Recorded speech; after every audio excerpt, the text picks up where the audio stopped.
So, hello, welcome back to the next episode of the Self-Development with Tactics podcast. And I really am considering renaming the whole thing because it kind of is a little bit cringy. But yeah, anyway, we're gonna go through some Reddit things. Maybe I'm also gonna go through and have a look at certain articles. But we will see, because it is always nice to have some episodes laying around somewhere, when I'm in a hurry, so that I can just edit them pretty quickly and push them out. But still, I do wanna, provide a certain amount of value. I'm not just willing to just do something for the sake of just doing something. Doesn't make too much sense for me. Anyway, old people, what is a fact young people should know before it's too late. And there was a response that got 3 awards apparently. There's almost nothing in this world you need to give a shit about. Do be kind, do be considerate, do be generous, please be compassionate. But your actual obligations in this world are nearly nil. And the number of people whose opinion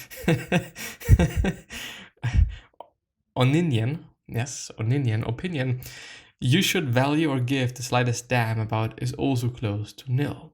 So go on, fly your freak flag and be excellent to one another. Just do so, motherfucker. People want their opinion to be important to you, but there is no reason it should be. Oninian. I came here for the Ask Reddit thread about McDonald's, so it took me a second to figure out why we should care about people's opinions. People's onions. No, sorry, people's onions. Yeah. This, by the way, is also what I read first, but but yeah. Anyway. Today I learned Florida is the only place on Earth where crocodiles and alligators coexist. There you go. There you motherfucking go. Isn't there actually like some subreddit thing that I don't know? MLB The Show, boxing, soccer, Formula 1, top. Let's go through. Cryptocurrency is the number 1 of all communities. Well, that's crazy. CoolGuides. Let's actually go through that one, which is the difference between accuracy and precision. Low accuracy and low precision is, and there's 4 targets. The target logo, it's the exact same thing, but as a target, you know what I mean? And so if you have low accuracy and low precision, then the shots that you take, they're going to be extremely diversified and they're going to be all over the place. Whereas if you have low accuracy and high precision, those shots that you took or that you made or that you shot or whatever, they're going to be pretty compressed in terms of the place they are, but they're not going to hit the target in the bullseye if you're aiming for the bullseye. Whereas low accuracy and low precision is going to be, as I said, all over the place. Some are going to be on the bullseye and some are going to be somewhere else, but they don't stick together that much. But if you have high accuracy and low precision, then a lot of them are going to hit the bullseye if you're just shooting for it, but they're not going to stick together as much as if you had high precision as well. But if you have high accuracy and high precision, then they're going to be like a clump. They clump together, all your shots, and they're going to be right on the fucking bullseye to a pretty high degree. Which is actually pretty interesting because I have never thought about it. And also, why should I? Because it's like, who gives a shit? But anyway, therapist warning signs. You don't feel listened to. You feel like you're getting nowhere. You feel judged, shamed, or unsafe. They push you too much. There is any romantic attraction from any side.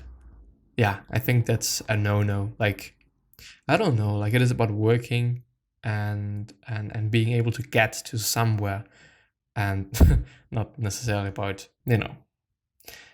Anyway, libraries are so awesome. Teens, help yourself. Look for these numbers on the shelves. For more privacy, use the self-checkout machines. That's pretty amazing. That really is. So there is numbers for abuse or incest, abusive relationships, acne or skincare, AIDS/HIV, alcohol, anorexia, birth control, body changes in puberty, body image, and whatnot. So I also want to point out, if you're able to do something like that, if you're able to help people, if you're able to do something that's great and that is indeed gonna make somebody's day better or even life better, why not? And this is a very easy thing. And I'm also thinking about it nearly every single day. Like, what could I do? What could I do? What could I do to make things better? And how can I make things better? By making better things. I.e. having a better podcast and just, having more people listening to me and these things, Thinking of inking. Here's a handy guide. Also very interesting, how tattooing went mainstream. Well, I actually want to go through that because I guess that it is educational enough that people can benefit from it.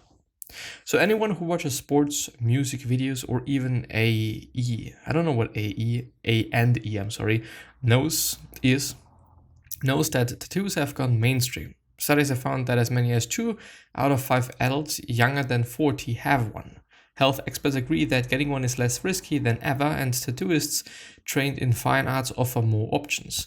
But before you rush to go under the needle, avoid regret and possibly a pricey removal by considering these questions. So, how will it get there? And I think, as far as I can see, there is your skin broken down into its parts, and there you have the epidermis and the dermis and subcutaneous fat, and there you have the machine and whatnot. So epidermis is the skin's outer layer, acts like a tinted window over the tattoo. That is also one of the reasons why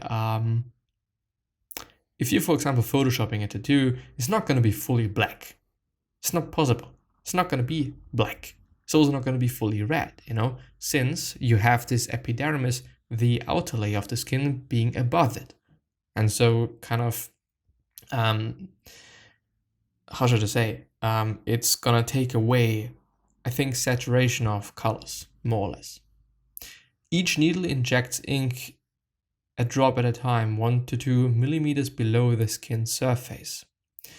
And then you have the dermis, is the target area. Here, antibodies surround the ink and trap it in place. Which, by the way, sounds pretty fucked. Because, antibodies.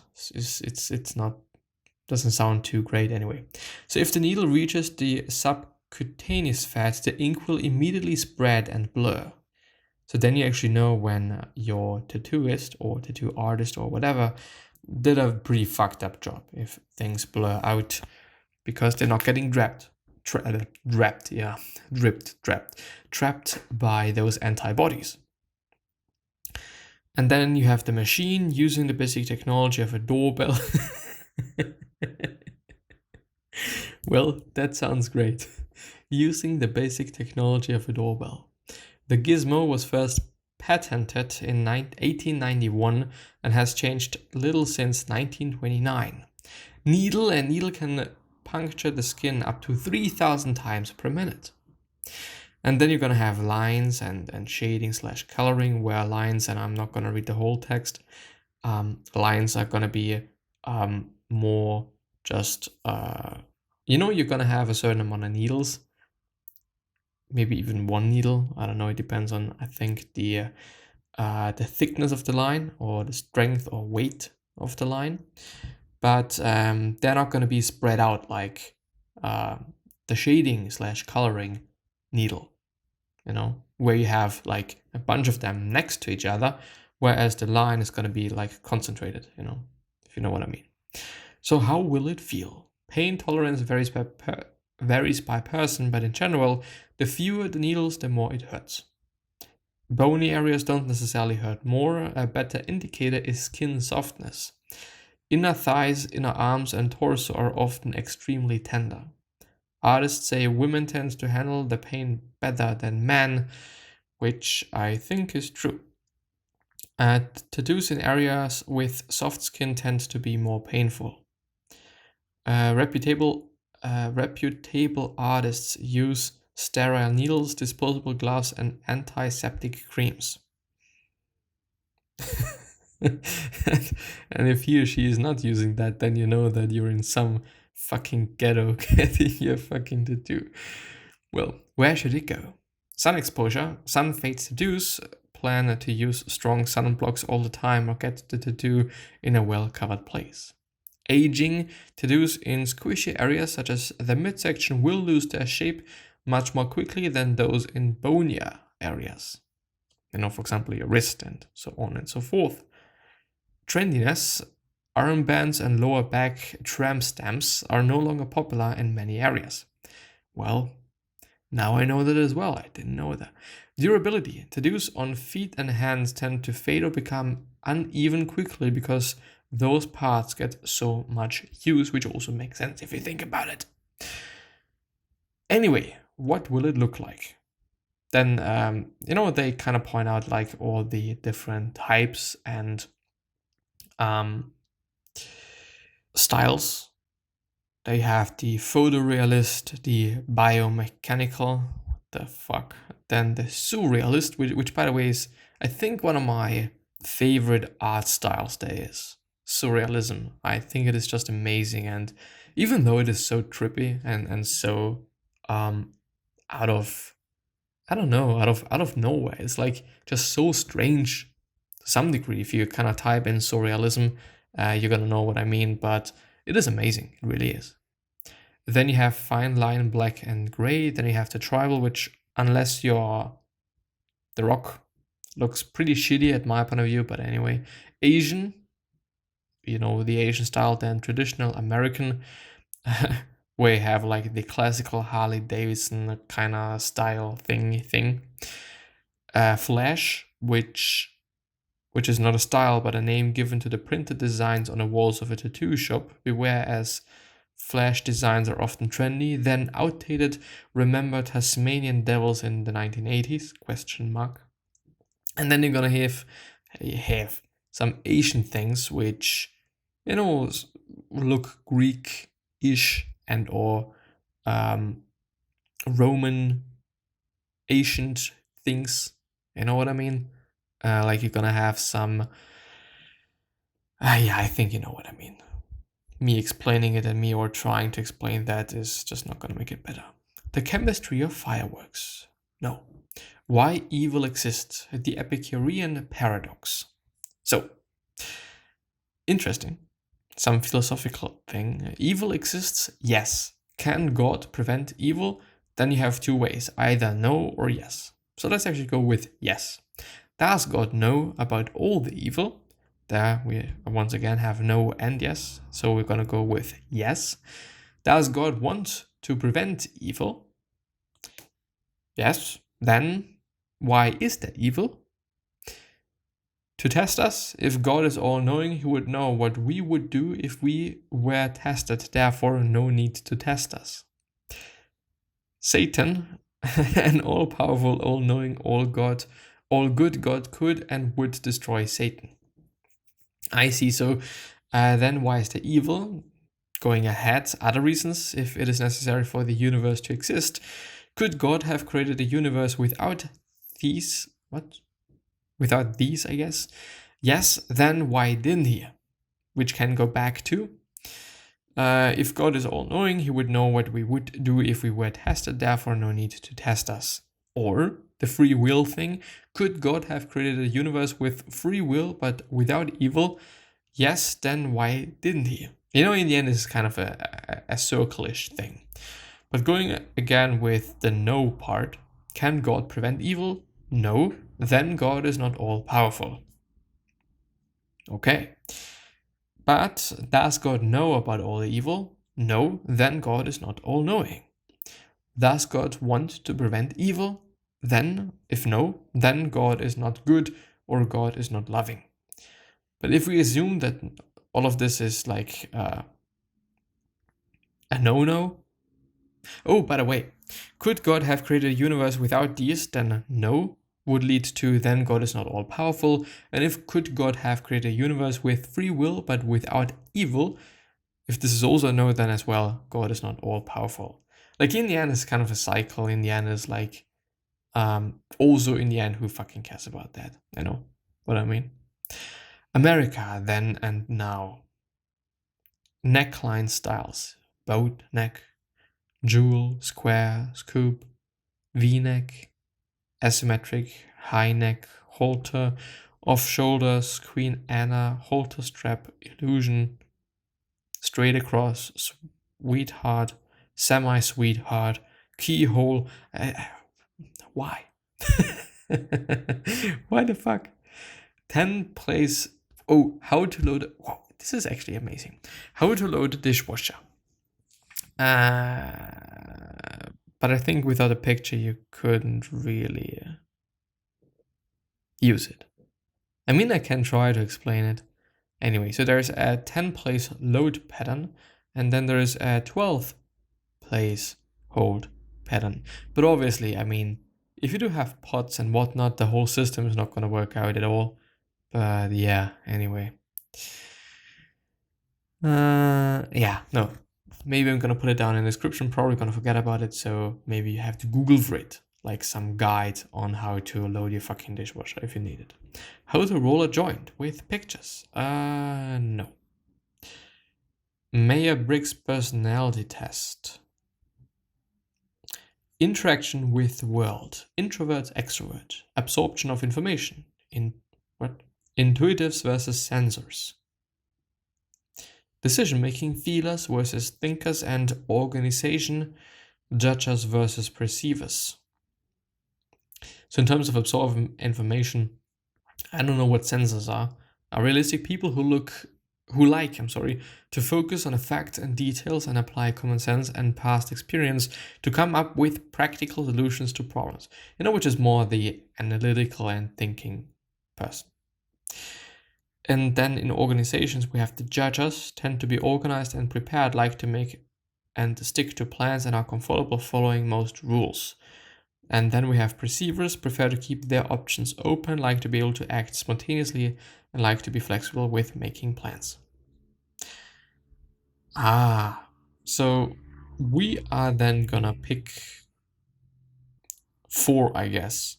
I'm probably gonna be. Am I more intro? Well, I think I'm gonna go with more introverted thing. So I have to write it down because I'm gonna forget about this here. I then definitely more intuitive. N, F, and P. INFP. Is there somebody like INFP? No. ISFJ. I do want to have a P in the end. ENFP.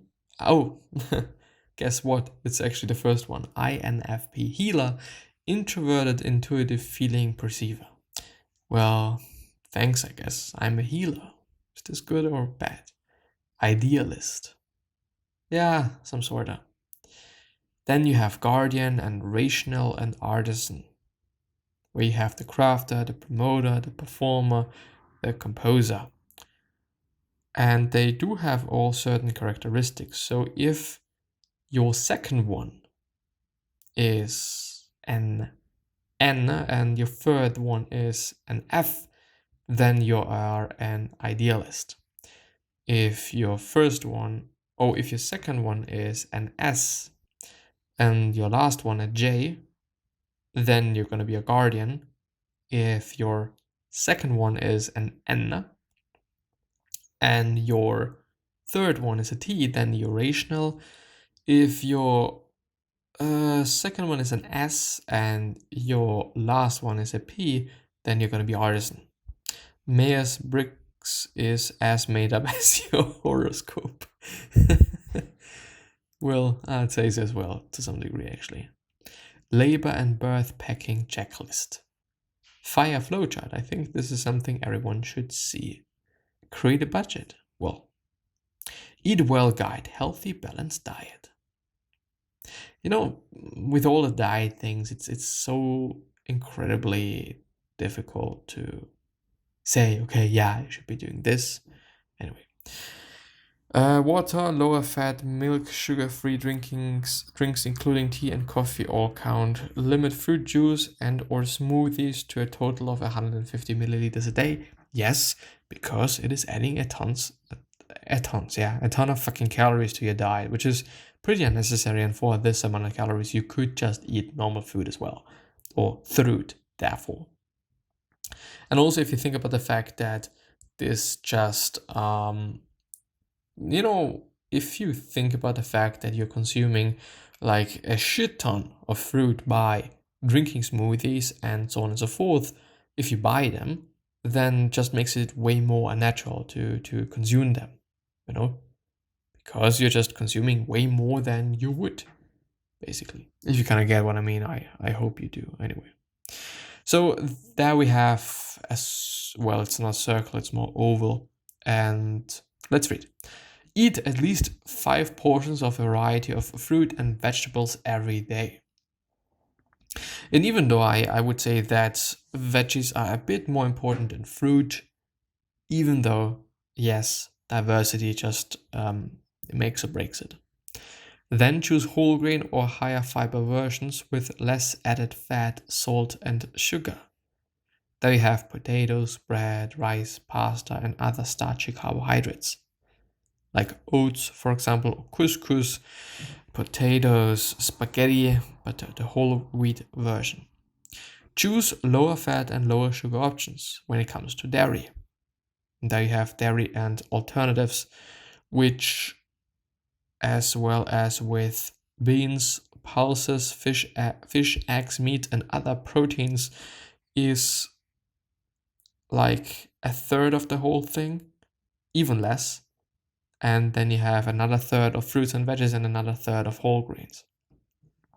Eat more beans and pulses, 2 portions of sustainably sourced fish per week, one of which is oily. Eat less red and processed meat, just for the omega-3 or 6, I never ever know, thing. Well, actually, the beans and so forth are a bit bigger than the dairy thing, and dairy, beans plus oils and spreads, which is a very, very tiny slice, they're gonna make up a third of all of it, quite, I'd say. So choose unsaturated oils and use it in small amounts. And then as well, eat less often and in small amounts. Sauces, even though it heavily depends on which sauce it is, because if it is just water and tomatoes, which could also be considered a sauce, then why not? And also crisps and chocolate and all of the other shit that we all know we shouldn't be eating. And then on the top, yes, of course, on the bottom it says per day a woman should eat 2,000 calories and a man 2,500, which heavily depends on your weight, your height, what you do each day, because obviously there it says as well, choose foods lower in fat, salt, and sugar, which I think in general makes sense for having a balanced diet. If you think about like fatty food not really often giving you a lot of nutrients. Of course you have nuts and so on, which are pretty good when it comes to that, but you're then also gonna have oils, which yes, they do have a certain nutrient profile, which is also important and should be added to your diet and so on and so forth. But I don't know, when you compare it to veggies, which do have a ton of vitamins and sometimes also minerals and whatnot. Well, sometimes it's a bit, you know what I mean? But yeah, it makes sense to not consume that much fat, but consume more, fibrous things, which by the way is also veggies. But yeah, I think that I'm gonna end the episode there. I don't actually know how long it is. Maybe actually very long.